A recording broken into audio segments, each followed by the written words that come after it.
Peace, everybody. How you doing? Welcome to Israel Doctrines Google Hangout. I'm your host, Carl Lambert, and you have now entered into the Hangout. And this one is entitled Interview with Hashim Nzinga, new Black Panther chairman. We're just going to have an open conversation about what's going on with the brother. I know he's doing a lot out there. He keeps his feet on the ground whenever it's an incident going on in our community. He's there with feet on the ground, like I said. So we got a lot to talk about because there's been a lot going on in our community, and this brother is participating in a lot of it. So if you don't know what's going on, hopefully you can be truly informed by the brother who knows, seeing that he's there. How you doing today, brother? Like proud, brother Israel, we're doing fine. It's good to be on the show. Oh, yeah, welcome. It's a pleasure to have you here. Honor. As I say, it's a lot of things going on and stuff. Could you tell us about how you are mostly informed about what's going on? And then we'll get into, the details of how you get involved in it and what are you doing now that you're involved in a lot of the matters that's going on. Well, really, as you know, from being with your name title, really ain't nothing changed. Really ain't nothing going on. But we done got some cameras on some poles, and some cameras on some pigs, and some cameras in some pig cars. And like Marvin Gaye said, what was going on in the 60s, the same thing going on. They killing black folk. And now some of the W.D. Boyce, quote, talented 10th can see it with their own eyes and also be part of it, because some of these kids now, they kids. So now it's just a different level and of course, with shows like we're doing with social media, basically what's going on is the information is getting relayed quicker. They talk about martial law and they talk about all of these different names. We've been under martial law since 1619. We came off slave ship. That's martial law. Which, that fancy ass name. Can you say you leave your house, 20 police across the street? Yeah, I hear you. I feel you 100%. So do most of the information, once you get it, do the families contact you? Do you contact the families? How do you end up being involved in these situations? Oh, okay. Well, the original party, which I always got to start there, they did a hell of a job of propaganda. Bobby Seals and Huey Newton and Lane Brown and Elders Cleaver and the rest. Fred Hampton. They were some young, powerful, very intelligent college students who did the damn thing. And unfortunately, because how corrupt America is then and now, a gay man named J. Edgar Hoover, which they gave the power to chase Marcus Garvey out of this country and to destroy Malcolm X and so many others. Same man who said Dr. King was the most dangerous man in the world, who, from him saying racist remark like that, he became the director of the FBI. And as you well know, COINTELPRO destroyed the original Black Panther Party in less than 7 years. They had Ezra Cleaver over in Africa. They had people in Cuba. They had people in jail. They was blowing up Panther houses. They had shot Mark Clark and Fred Hampton. And then all of a sudden, the original Panther Party was gone. And if we stop and pause on your show right now, we're dying at a rate we never died before. Genocide in the streets on black people is like never before. But have you heard from Bobby Seals? Have you seen him on CNN? Have you heard from Lane Brown? Nope. Have you heard from people like Huey P. Newton, Nope. Chief of Staff, who's still living and well? Have you heard from our queen and our Black Power queen, Angela Davis? No. A lot of these people have been soaked up in the system now. And they're going around on tours and they're speaking in colleges. And they really under Jewish contracts and got managers who control their schedules and what they do. So I said all that to say, the new Black Panther Party, the only time you hear from them is when they talk bad about the Cubs, which is us. But how can you talk bad when you're looking in the mirror and we're doing the same thing that you were doing? So there's a disconnect in black people revolution and white people revolution. And the story I tell, Brother Israel, is when Obama became president and he gathered the who's who at the White House for dinner, a man fell out at that dinner and had an aneurysm. His name was what? Edward Kennedy. They had to bring an ambulance to the White House. He left in an ambulance. What in the hell that got to do with what we talking about, Brother Hashim? It's got something to do with white people and the power structure of revolution when it comes to white people and black people. Edward Kennedy became the senator of Massachusetts in 1960. Why? Because John F. Kennedy, his brother, ran for president. And when he became president, John F. Kennedy took his brother Bobby Kennedy and made him his attorney general. He took Edward Kennedy, his little punk brother. You know, white boy, they had some rich old. We'll get on that later. That's another show. But Edward Kennedy became driving women in lakes and all the crazy stuff white boys do. He became the senator of Massachusetts. The point is, 1960, he became the senator. When he has aneurysm in the White House in 2008 with Obama, he was still senator. That's damn near 50 years of power. You understand? So these people never give up power. So I'm saying Bobby Seals need to be on the front line right now. Do you know what that would do for the Black Power movement? Do a lot. Angela Davis need to be on CNN right now, talking about the way they killing these kids and the way that sister was shot like they tried to kill her. You know, and those voices are in a vacuum. So we come out, and your question was, I didn't forget it, how do we get information? Because of their structure and their 10-point platform, which really came from the Nation of Islam and Malcolm X, and that 10-point platform, which really came from Marcus Garvey and the 10-point platform he had, and it goes back down into Maya and the 42 articles of the 10 Commandments. We just carrying on a legacy of struggle. So we got a national minister of information, and she feeds information to me. She takes my calls. We got a national assistant, a national minister of information, and I got a national chief of staff, Sean Kwali. I got a national minister of justice, Brother Akbar, and all of my team feeds me what's going on in different departments. And then they get different people calling for us, and they guide me where we need to go. Okay. But I brought up the white people to say, we waiting on our elders who made us get in this to get back on board. They out there, the only time they come on national press is when they come on to say, there is no new Black Panther Party.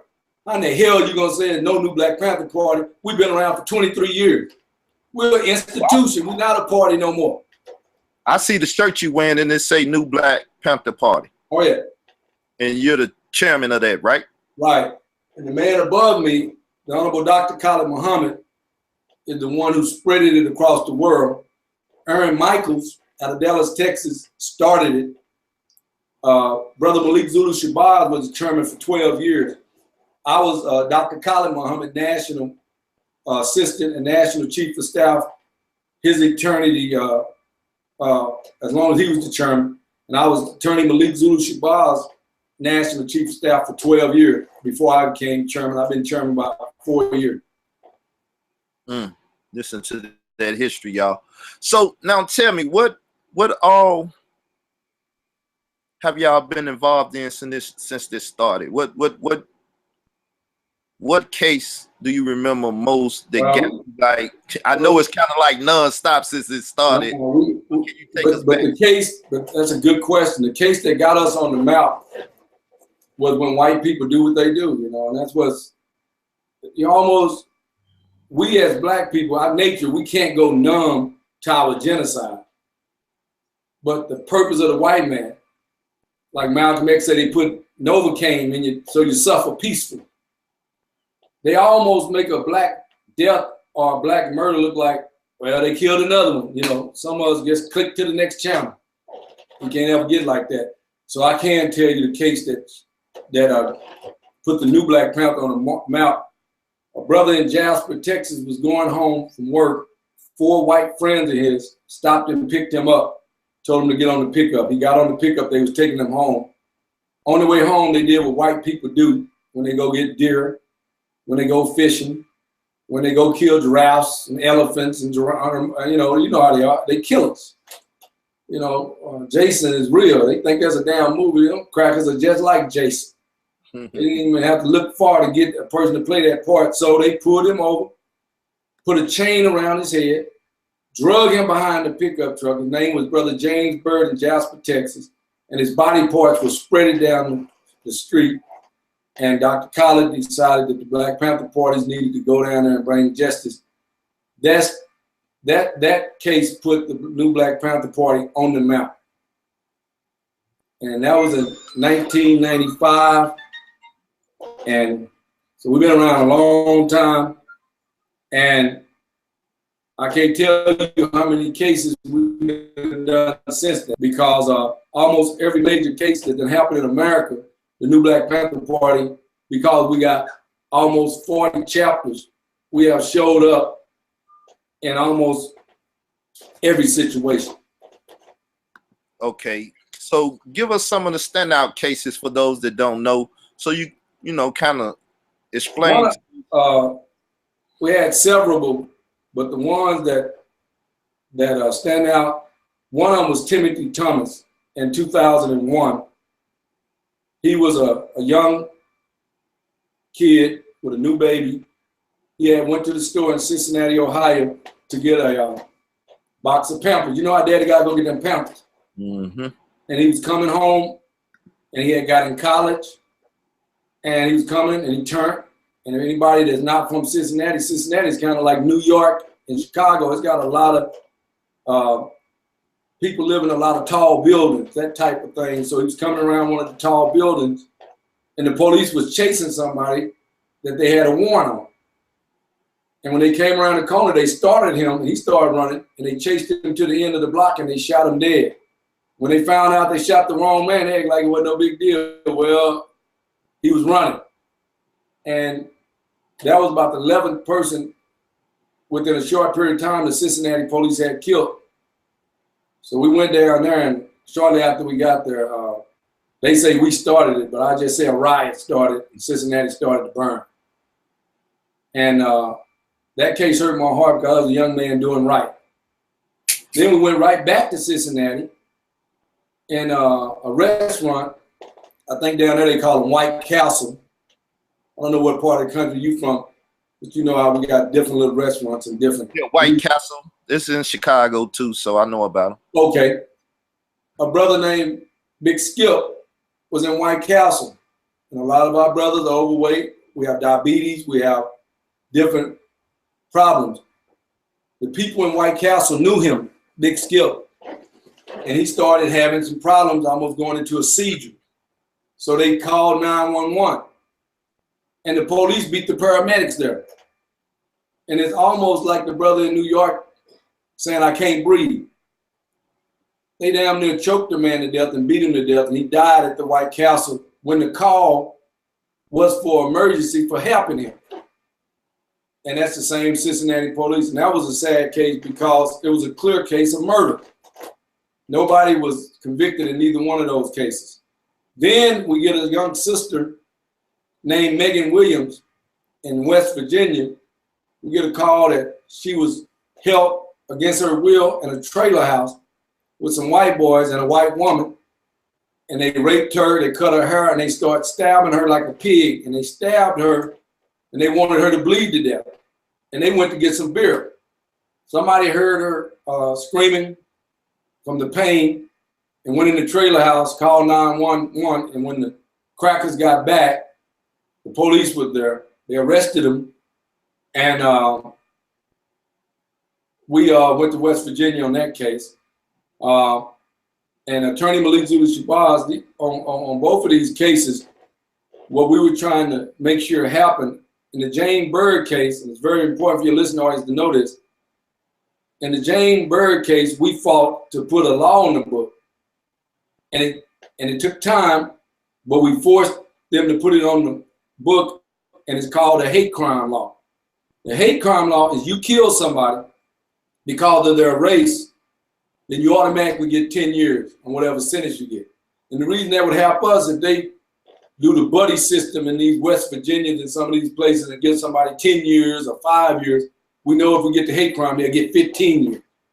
And you can't appeal, and you got to do the 10 years on the hate crime year for year. It's almost like a federal crime. So we got them to put the hate crime on that case in Virginia. And then the next case, I remember it was in Newberry, South Carolina. Newberry, South Carolina, a white boy decided that a brother named Anthony Hill had came back from the United States Army and came back to Newberry to live.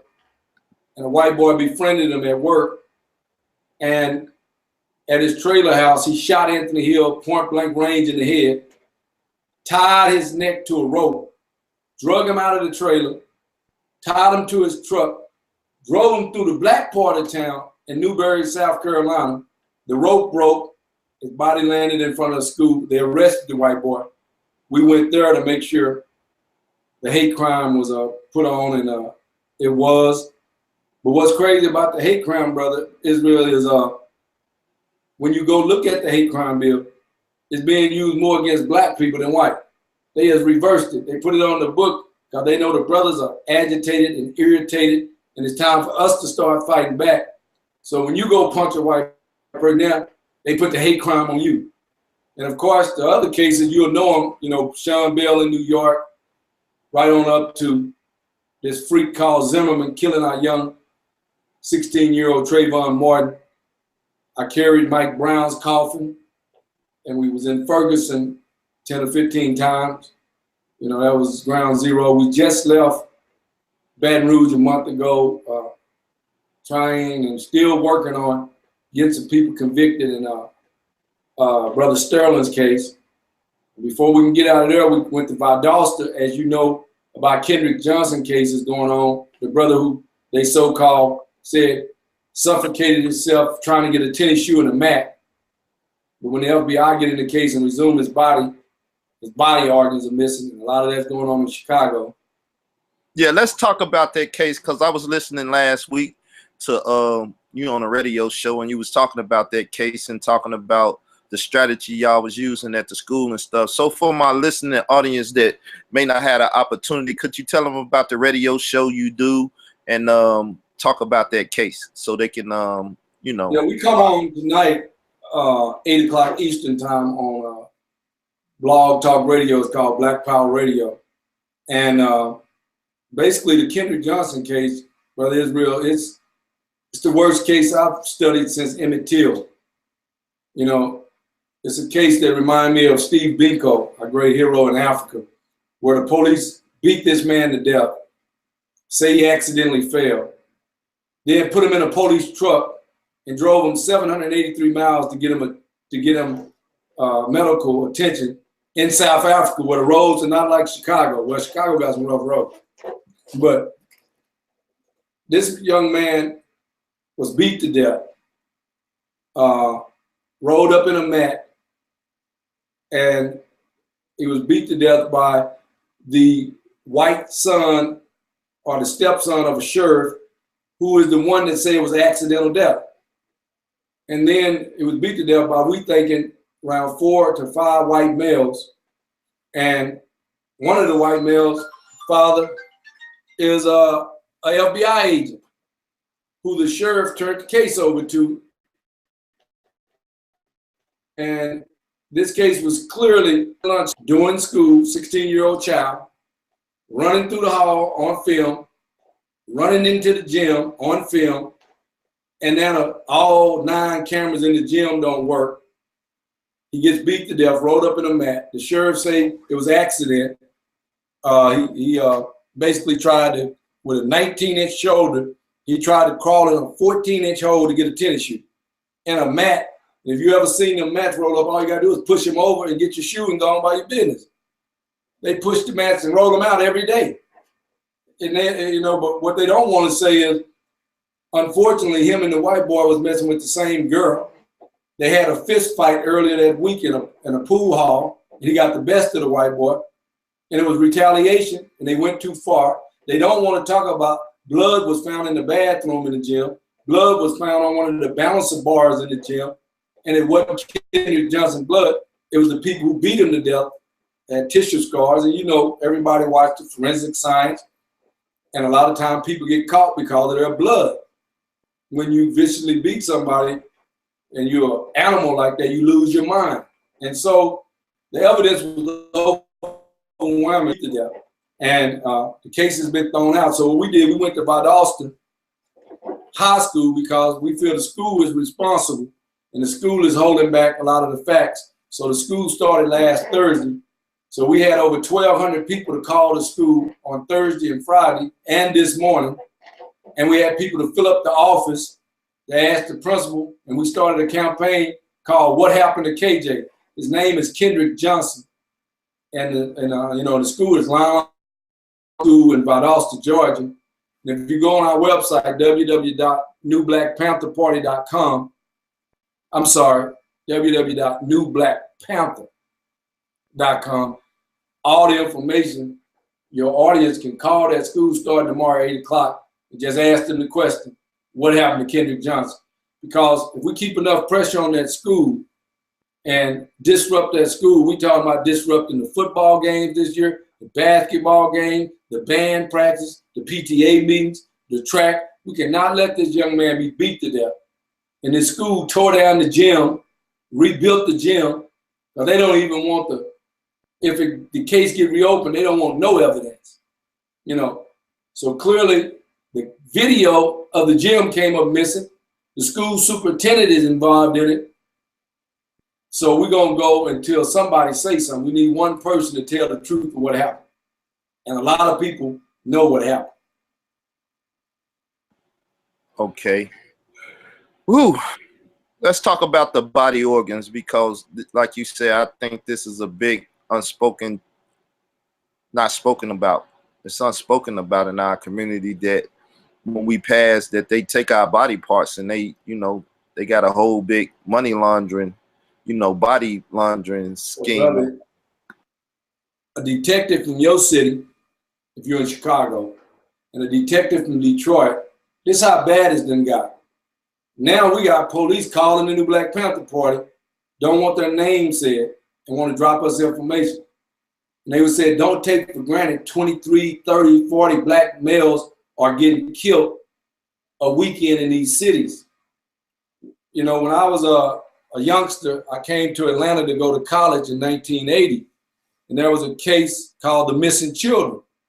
And what they found out later, that the Klan took advantage of the condition of what was happening and started killing black kids. And they blamed it on a brother named Wayne Williams. But police chiefs and police detectives, after they retired, this was sorry, scary niggas, boy. If you know this happened, you're gonna wait till you retire and tell the truth.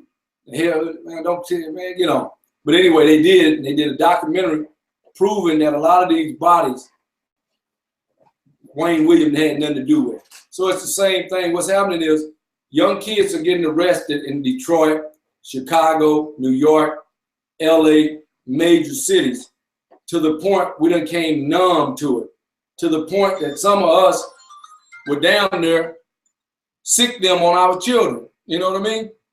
And they know this. And so they know those children who have no family members, been kicked out the house, stay in trouble, stay in gang trouble, always in trouble. So when they pick them kids up, what they do, they fingerprint them. They send them to the doctor before they take them to intake. They know your blood type. They know everything about you. So they starting to match those kids with people who need body parts in different countries and in this country. So they would let one of them kids out of jail. These are detectives telling me these stories. Then they got quote unquote people who are facing life for murder. People who are facing life with no chance of parole. Killers. That they will send in areas to do the killing for them, or the police would do it like they said John F. Kennedy got shot with 3 shots, not 1. So if you don't do it, they'll make sure if you're in the scene, they'll do it. Then this body mysteriously come up missing. And when it's found, the body parts are missing.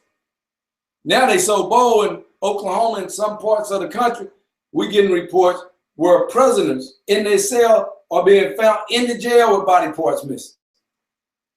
So the body parts are $1 trillion industry. You know, all the people got to do, because black people watch movies, we don't read. That's a stereotype. A lot of us is, you read. So I got to watch myself getting trapped in the white man world. We are reading, but you know what I'm saying.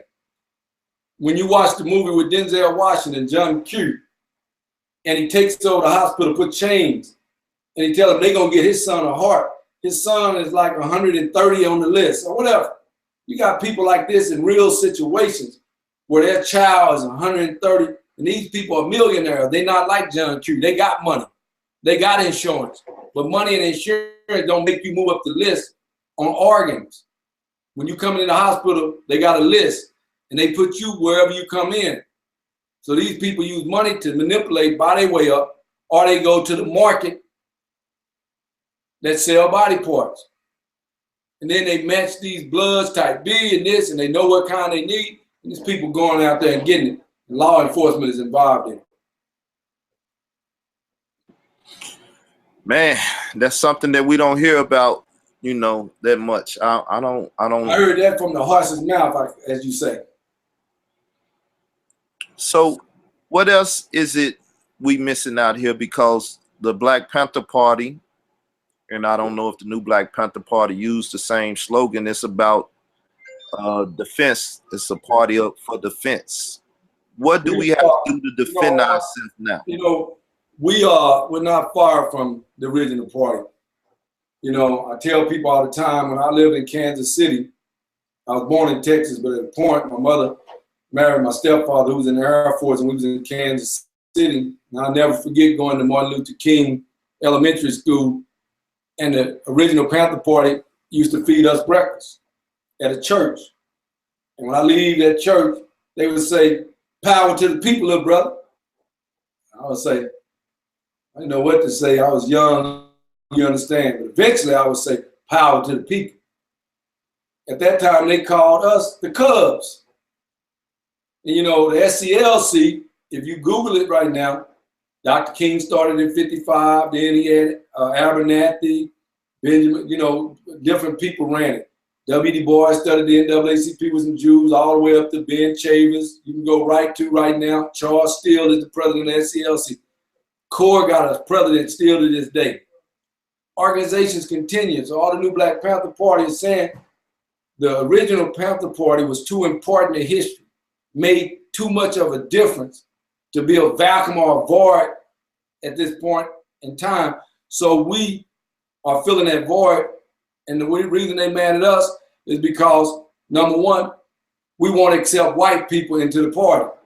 The original party had white people in there. But I say to the world, if Fred Hampton get killed, Mark Clark get killed, if little Bobby Hutton get killed at 17, if the Jackson brothers are in jail, and they get Angela Davis and put her in jail on death row, if they grab Huey P. Newton, put him in jail on death row, if they take Bobby Seals up north, put a mug on him in the courtroom, and Panthers were killed, chased, jailed, 30 years, some of them still in jail, some of them still had to run out of this country, Geronimo Pratt get out after 23 years, on and on, and on, and on. Tupac is a little Panther, you know, but no white people get killed. No white people get ran to Africa or England, wherever they go. No white people are in jail on record for life. No white people at the mental institution because they COINTELPRO and the tactics they used drove some of our brothers and sisters out of their mind. All you see in the white people when it's time to raise money for Huey P. Newton. Now they want to say Huey P. Newton for president, Bobby Seals for president, so they can raise money. And back then they didn't have the way to keep up with money like we do. They were there for the money, man. You know, it's just like the Jewish Holocaust, like my mentor, Dr. Collins, used to say. What in the hell are we talking about the Jewish Holocaust for? That happened in 1943 in Germany. And if you and the people who are listening, they might start talking about anti-Semitic and all, they anti-Kemetic. Because I heard of Tuskegee Airmen flying into Germany. I heard of black soldiers going into Germany. We went and fought for the Jews and freed the Jews. Have you heard one Jew, the ADL, the JDL, and all these fancy names they got, say anything. We had 126 black people, 9 women killed since December this year. This year alone by police unarmed.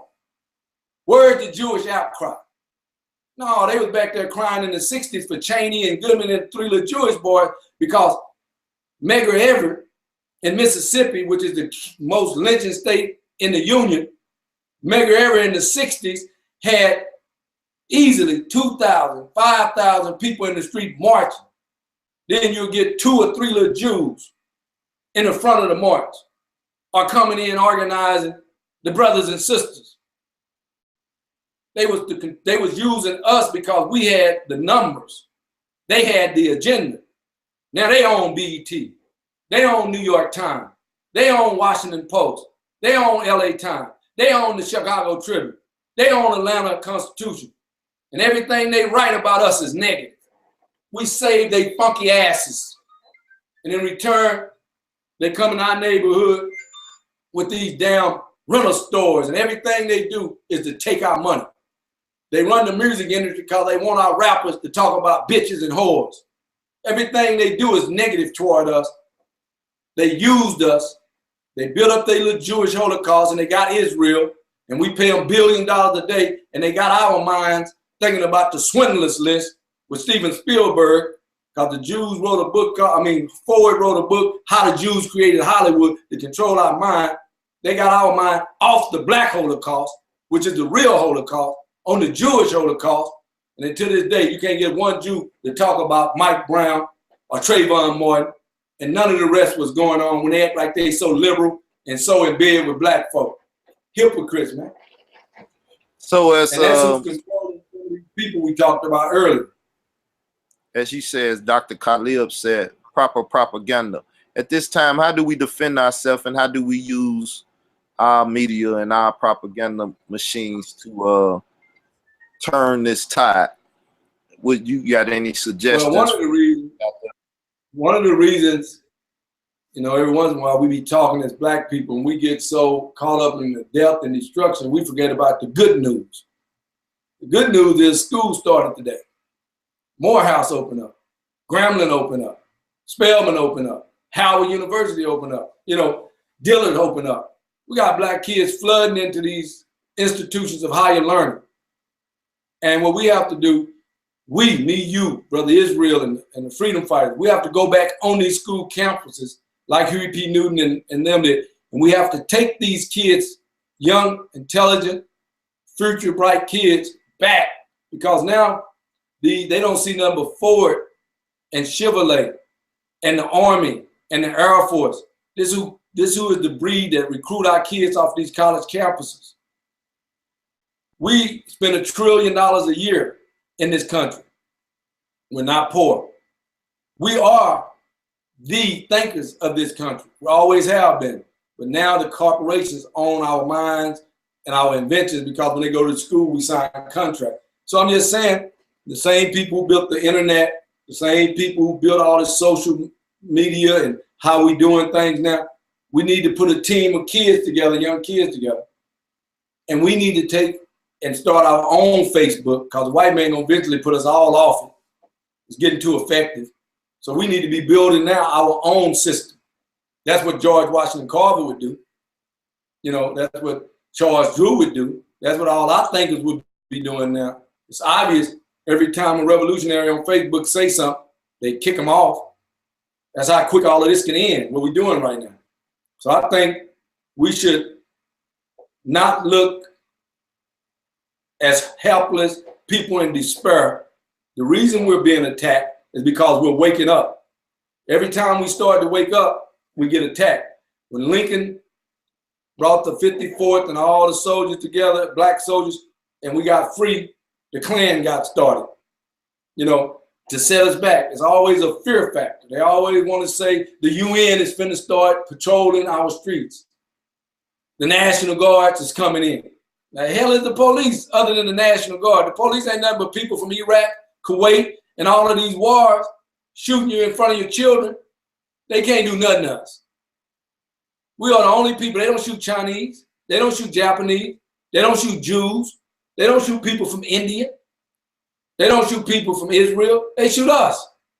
Ain't nothing else black people supposed to be scared of right now other than standing up. Your child, perfect grades, straight A's, go to Florida, play football, make good grades. On his way home to visit you on the break, he goes to sleep trying to get to his mother and father, hit a tree. Luckily, a miracle happened. He banged up, but he didn't kill himself. He do what anybody do in America. He finds a house with a porch light and go for help. He knock on the door, ask for help. The white woman look out there, it's a nigga. We're in 2015. She don't see a man bleeding, say, I had an accident on the road, can you help? She called 911. When the white police get there, they fill him up with bullets before they even listen to the story. Killing a star football player. And that's why I made the news. And so what I'm trying to say, you ain't got no protection other than standing up. You can be a straight A student, and you know, me and you and all of us, when we get in school, when we got good instructors, they say, you know, if you work hard, if you study right, if you do right, go to college, do right, get you a good job, you'll do well. Most people they killing done all that. They ain't killing brothers in the hood. When I started naming the role of people they killing, Mike Brown was supposed to be in school. The day I carried his coffin, he would have been in school. You know what I mean? He would have been in college. Yeah, did right. He couldn't have been all they made him if he got in college. Because I'm going to tell you something. You get in college now, you got to make certain grades. He had a little scholarship.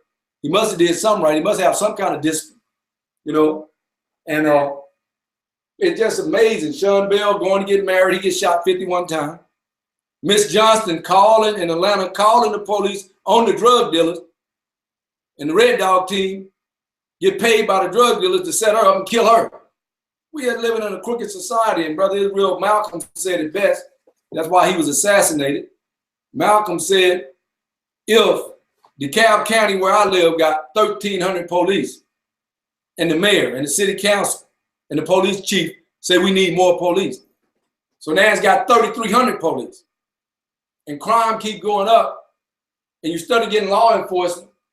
He said that means the law enforcement is in cahoots with the criminals. And man, you can talk to anybody in Chicago streets. They can tell you the police officer who protects them. They can tell you what time he coming by to get his little money or where they supposed to leave it. That ain't in the Mac and just super fly. That's real. The police on the tape, man. Man. So, what are some of the latest things that have came in on the hotline through the different people you receive information from? Because I know it's a lot of things that go unpublicized in national news, maybe in well, this ain't unpublicized, but it's new. You know, Dr. Sebi is just a tragedy to the conscious world that this brother can get a call that his sister was sick in Tennessee, and he's a doctor, and he's a world-known doctor, so he got plenty of money. And he get on a plane with $37,000 coming to Tennessee to help his sister, and he gets stopped. Most of the time he gets stopped like that. They keep the money. Once you say, I'm a doctor, I was going to see my sister, just not thinking I should have put it on the paper. They keep the money and let you go, and you got to prove how you got the money. They put this brother in jail since May 28th and killed one of our greatest doctors. Today I was looking at the news, and I got 5 daughters and a son, and on the news it said a group of people are coming into the school board meeting saying that they don't want the teachers calling the kids girls or boys. Don't call them a girl or a boy. This homosexuality stuff has gone too far, man. And I'm gonna tell you something. If we don't start standing up, stop letting them use the little fancy words, homophobia, damn that. Man, don't tell me nothing about your gay ass was born gay. Don't tell me nothing about your little weird ass trying to adopt little boys and you two men that's screwing each other in the butt. Your fucking ass is mentally retarded. You sick. You're a sick bastard. And a lot of sick bastards are state legislators. A lot of them gay motherfuckers are in politics and been busted as senators that are gay who are passing these bills where they want little kids not to be called little boys and girls, where they want us going in the same bathroom. We look over there as a woman coming out of the stall, pulling her dress down or her pants up, talking about she a man. Man, we letting them go too far. And I just hate that President Obama was used like he used. And if he don't, and the way he was used, he damn near got to be gay or something. Something had to happen in his lifetime where he ain't no way politicians sell out all the time. But this is an overkill of this and this Black Lives Matter thing. When you get down to it, they're gonna be overtaken by the street brothers and sisters who done joined it, who solid. But now I'm hearing that's a way to push this agenda. That's got to stop. The Africans play no part of that. I don't care how fancy you try to put it. I don't care how you say it. Get your gay ass away from me. And fuck that, what you talking about. And however you try to fix it. They sick. They got a lot of money because there's a lot of rich, powerful people gay. And they put money behind it. They've been doing it since Hollywood. And now they just going buck wild. And we better do something about it. Or you'll be going to school to see your kids. Well, you probably got your kids in a Hebrew school or a whole different environment. Like I got my kids in a charter school. They come over there and tell the person who run my child's school that he'll call me and the Panthers up there to put them out the office. So let me ask you a question about that, because there's a lot of black organizations just like in the 60s and stuff that have people teaching and a part of their media outlets and different stuff that considered homosexual by a lot of people. It's been talks out there about a lot of different individuals. Well, Al Sharpton went out there with Hillary Clinton and carried a gay flag. That nigga need to be crucified. I feel you. I'm talking about more of a grassroots level and stuff, though. I don't know how much anybody's pushing that issue. The first stage of genocide for the black man was just straight up lynching, burning you at stake. Nigga, you don't have no rights. You a cow, you a horse, we can do what we want with you. The second stage, after we got into sharecropping, and after we worked through Jim Crow, and after Medgar Evers, Dr. King, Malcolm, and many was killed, the second stage was just straight genocide on Planned Parenthood coming in our communities, getting funded by racists, and just my mother had 7, her sister had 9 kids, her brother had 11 kids. We are from Africa. We build tribes. Now all of a sudden, after we got civil rights and voting rights, all of a sudden it became a thing where black people were getting abortions. And it was targeted at us, the media targeted toward us, powerful people put it together. Then they didn't only start us to having abortions, then they started sterilizing us legally. If you did this and that, if you want food stamps, you got to be sterilized if you want to have no more kids. Total form of genocide, killed more of us than bullets ever will. Then the next stage is to take a football player and make him a woman. Take a 6'9" basketball player like they did in Philadelphia. You see some niggeros up there at the Democratic Convention and some gay flag behind them talking about they gay. They want to take the most masculine of our men, the rappers who gangster rappers, and show that they're gay and start the trend that it's okay. That's a form of genocide when you stop a black man from getting with a black queen and having a family. So they has used different layers, and I promise you, this movement there will destroy us way more than police killing black people. They only killed 122. But you might have out of 50 million black men, you might have 500,000 people are led to be gay from children by the schools, the teaching in the books now, the cartoons, and what we're letting them do. Now we're letting them talk about a transgender bathroom, talking about you can't call a boy in school or little girl a girl. And then unfortunately, a lot of that gay stuff started in the church. So we can't go to the preacher and to the church or the Pope because they with it. That's supposed to be our moral compass. Now it's in the military. It's everywhere you look, man. It's a form of genocide. Well, I would like to ask you a question about the spirit of Dr. Khalid Muhammad. And those who think they know him today, I know you know him personally. Those who provoke his name and try to provoke his spirit, what advice would you give to those out there that's trying to provoke his name and his spirit and not really using his teachings in the right way or using the memory of the brother in the right way?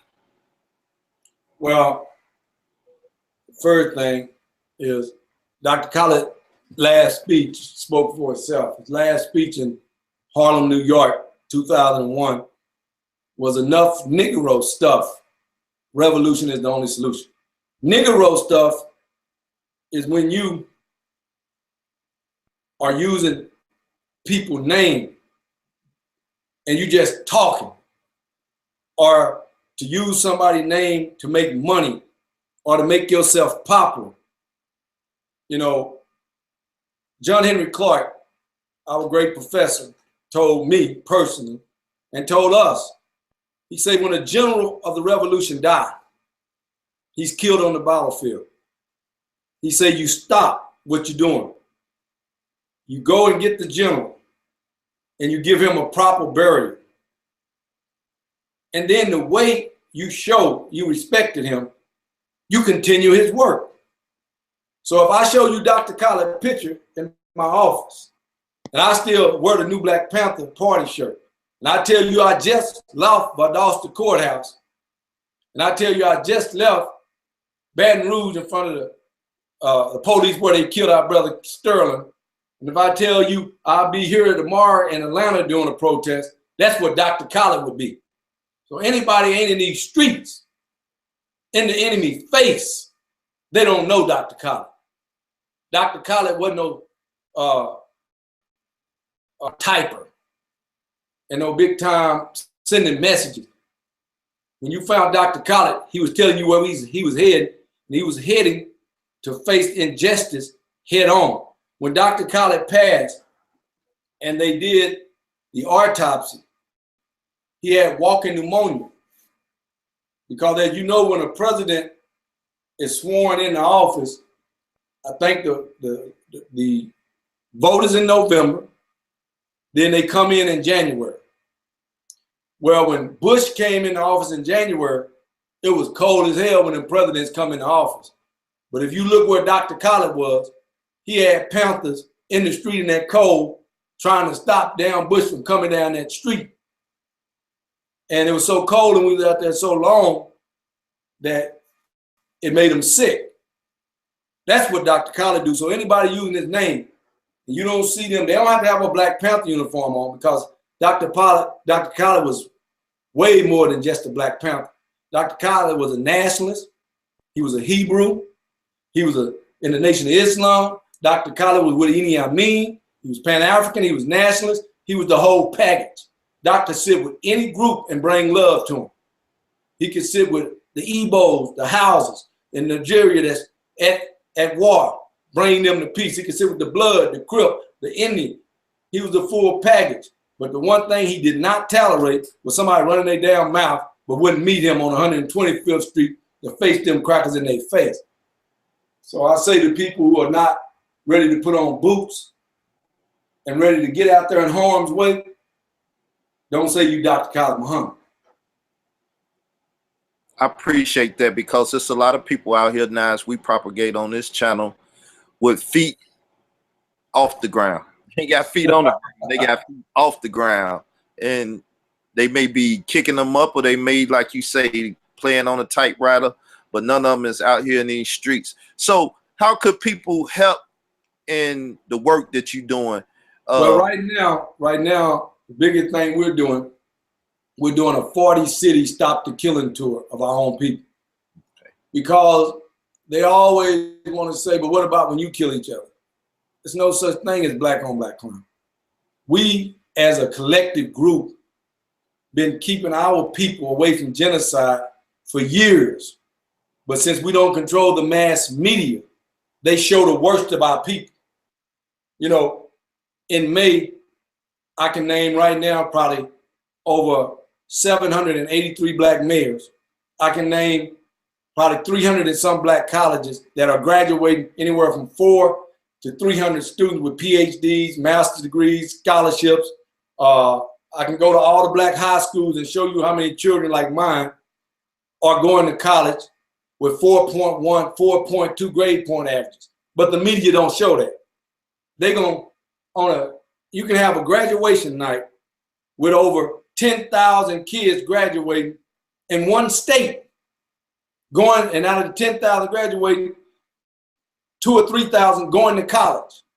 2 Negroes who quit school and don't give a damn about nothing can get in a fight at a liquor store and shoot each other. That'll be the big news the next day. Channel 5, ABC, NBC, CBS. They can't make it to the school graduation and show you these kids that's going to be the next Charles Drew, you know, the next George Washington Carver, the next Ida B. Wells. They want to show you the worst about people because we don't control the media, so we have to always watch what I call the garbage disposal. What you put in the garbage disposal is junk that you don't want. We want all our people, but we don't want to put people that are selling drugs and killing each other or gay and make that our people. That's not our people. In your neighborhood, in my neighborhood, if I walked out here right now and go up and down this street, it'll take me 3 weeks to find a gay person. It'll take me 5 months to find somebody shooting each other. They go look for this. So what do you think about our media outlets? Say if it was me, and I do it at times, so I have to take responsibility for it, that push negativity and stuff. What do you think about that? Because I know you're not one to give interviews that much and stuff, and I appreciate you giving me an interview and stuff. So I think you have a dislike for the media, and you have a reason why. So our own media that should be pushing in positive images and things of that nature. What do you think of a media outlet or a media source like myself that will push negativity? Well, brother, I hate to say it, and you know it and I know it. Slavery is a word they don't want us to use, because if we keep using slavery, we'll get to the word reparation. And reparation means repair the damage that was done. The mental damage was done in slavery lingers on. Because we can't even afford to go to the dentist, a doctor, unless we get shot and go to the emergency room. So you know we can't go to a psychiatrist. But you notice white people go to psychiatrists all the time. Because ain't nothing wrong with psychiatrists. We got a lot of great black ones. Julian and Nathan Hare, Dr. Naeem Akbar. Some of us still have that trauma of watching what white people do. If they not, you know, when Dr. Collar was living, we couldn't do this kind of stuff. So what they used to call it blackball. I don't call it blackball. They used to whiteball Dr. Collar out of the media. They would keep the media from him. Then old Donahue slipped up and let him on the Donahue show. And he ate Donahue alive. And they canceled Donahue show after that. So what I'm saying is, we wanted media so bad, but we didn't have media outlets like this. This has only been going on a couple of days. So if we've been watching their media, Walter Cronkite, Dan Rathers, and they say these are the icons of media, if we watching Rush Limbaugh and Hannity and these type of people, then naturally we try to emulate them. And what do? When it comes to black folk, they gonna get their ratings off of negativity. If they bring me on Fox, they'll ask me to come on. I say, okay. They'll start a trailer of me talking about killing white babies, killing white people, and they'll run it a week before I get there so they can have a large audience. Well, Hannity or Rush Limbaugh or Bill O'Reilly, these people make $40, $50 million a year, man. It's a game. They ain't only numb to black folk, they numb to white folk. All they want is the news. When you watch when John F. Kennedy was assassinated in Dallas, the news people were fighting to see who get the message out first. They didn't give a damn the president was killed. Walter Cronkite wanted to say, Dan Rathers wanted to be first. These motherfuckers are beasts, man, in that field. They animals. And that's why they have created the cops, the story of the sheriff, 911, 48 hours, Judge Wapner, Judge Julie. Because all of that is crime. All of that is death and destruction. What is 48 hours?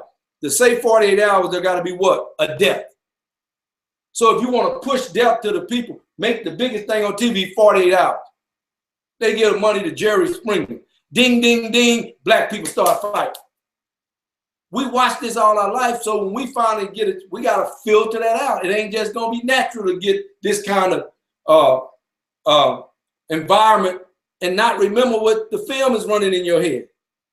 So a lot of it is programming us, and we don't even know we're doing it until we get woke up with these kind of shows where we talk about it. Now, what way we can stop it is nobody makes money talking on ABC, CNN, CBS without Cadillac, without Coors, without Budweiser, without Colgate, without Cheerio. That's all the stuff we eat, right? So if we watching some show and we mad at the white man who getting 40 million, we don't need to watch him. We need to sit back and watch the commercials. And write down the commercials they use. They using Cadillac, okay. They using Scope, okay. They using Colgate, okay. And then we need to attack the sponsors. Say we ain't buying no more Colgate as long as you deal with this show. I done went on shows and TV One, for instance, with Kathy Hughes, and I get feedback that they sponsors say if they bring me back on again, they ain't gonna, Delta ain't gonna give them no more advertising. White people know to do this. We some dumbass people, man, to be so smart. Zimmerman kills Trayvon Martin. He gets $1.2 million in less than 2 months. They tell you the companies that give them the money, and you still buy their product. I go to jail for 6 months for trying to get this cracker. I can't raise $1,000. White people different from us. They support people who hold up their standards, even if their standards are false. So the deal I'm saying, brother, is real, as you well know as an educated man, the power is in our hand. And any black folk that are using this right now to go at each other are damn fools and are enemies of our revolution and our struggle. We don't have time.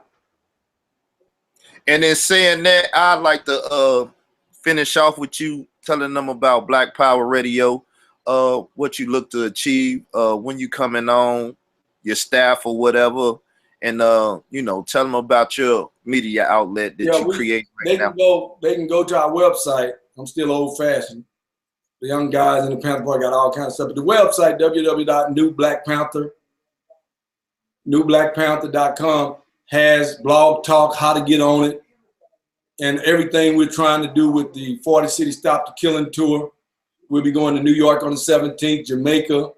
Then we're going to be going to Washington, D.C., then Dallas, Houston, Phoenix, Las Vegas, L.A., Seattle, Washington. We're looping back to Chicago. We got a lot of things we're going to be doing, and we got a lot of friends that's going to help us. And when we say stop the killing, we ain't talking about we finna come talk to the Vice Lords and the Crips and the Bloods. That's a figment of your imagination. When you get a list and you run the list of what's killing us, before you get to gang violence, that's probably number 60. We're talking about sugar diabetes, heart pressure, no health care. We're talking about, man, there's so much killing us before you get to that. It's amazing. People are dying in hospitals because they're getting put out of emergency rooms. Thousands of us, you know, miseducation is a killer. Letting your congressman get $1 trillion budget of your money and use it in white part of town is a killer. Poverty is a killer, you know. So there's so many things involved in the Stop the Killing tour. Selling of our body parts being exposed. So the Stop the Killing tour is not going to be just Black Power, Blood, Stop Killing Crips. They already done that. Now what? You know, police stop killing us. That ain't going to happen. The only thing you're going to have to do is read your constitutional rights. Huey P. Newton killed the police. And they gave him on the news the death penalty. But when he went to court, they let him out of the courtroom. And if you're the leader of the Black Panther Party and you walk out of the courtroom, that means that was a crooked ass police. Tupac shot a police in Atlanta, but he walked out the courtroom. Angela Davis was the #1 wanted, and they painted her. And Nixon did press conferences with J. Edgar Hoover, the FBI director. You got a woman on trial for buying 4 guns, and Jonathan Jackson used one of her guns to go into the courthouse to save his brother. And if I had a gun here and my son took it or my nephew took it, I'm not responsible for what they do. They took it out of my house. It was where it's supposed to be. I didn't know it was gone, so you come to me and say, your gun did this. I don't know how he got it. That's the end of the story. You can't make me a murderer. They put us the #1 suspect on the FBI most wanted, tracked her down. The president of the United States, old crooked Nixon, and J. Edgar Hoover, the director of the FBI, did court on an innocent woman, because in America, in the Constitution, you're innocent until proven guilty. They did open court. Nixon would stop in the White House and do press conference on Angela Davis' trial. And when she was found innocent, he said in the White House on the recording, they know she did it. Basically, they let that nigga go free. Mad as hell. But you got to look at Angela Davis. What started from the start? What started from the start, she was a very intelligent black woman, had went abroad, got all kind of education, knew how to speak French and all kind of other languages, became a professor at UCLA. Not a student, a professor. And when you go to Duke, UCLA, Berkeley, Yale, Harvard, Wellesley, some of these Duke and icon white colleges, you might find Japanese professors, Nigerian professors, professors from Russia. So they say she was a communist. So what? Some of your other professors was probably communists. You can't stop a professor from being a professor based on their religion or their beliefs. But you know who did that? Ronald Reagan, the governor. So that girl was set up from the start. But guess what happened at the end? With Ronald Reagan against her, with Nixon against her, with J. Edgar Hoover, the director of the FBI against her, she still walked out the courtroom. So we got constitutional rights. If we're strong enough to stand up, we can walk out the courtroom. If a police try to kill you and he's a criminal or he's doing a criminal act, and you know you ain't done wrong, you gave him your license, you gave him your registration, you're not resisting whatever he's talking about. And then he say, nigga, I'm gonna kill you because that's what I do. You better take that motherfucker gun and kill him because he ain't no police at that time. He's a criminal. And standing your ground means you can use whatever force somebody is using against you when it comes to your constitutional right. I'm not telling people to go kill police. They know I'm not saying that. But I'm saying police mean, man, walk up in your car. How you doing today, sir? You know you ran that red light. Yeah, you right. I ran it. You got your registration driving license? Yes, sir. Oh, how you doing, Miss Subject? Fine. I'm going to go check this. Okay. Well, I got to give you a ticket. I knew that was coming. Thank you, sir. And you drive off. That's the police. Or some of them, every once in a while, you get good. You say, look, I'm going to give you a warning. Watch them stoplights. Thank you, man. Police go to my church. Police kids go to school with my kids. I talk to police all the time. I just got through leaving, helping at my child's school, direct the traffic with police. I'm not against police. I'm against anything crooked. If it's a judge, if it's a car salesman, if it's an insurance agent, if it's a politician, police don't get no freebie to be crooked because a judge don't pack no gun. An insurance person don't pack no gun. A crooked car salesman don't pack no gun.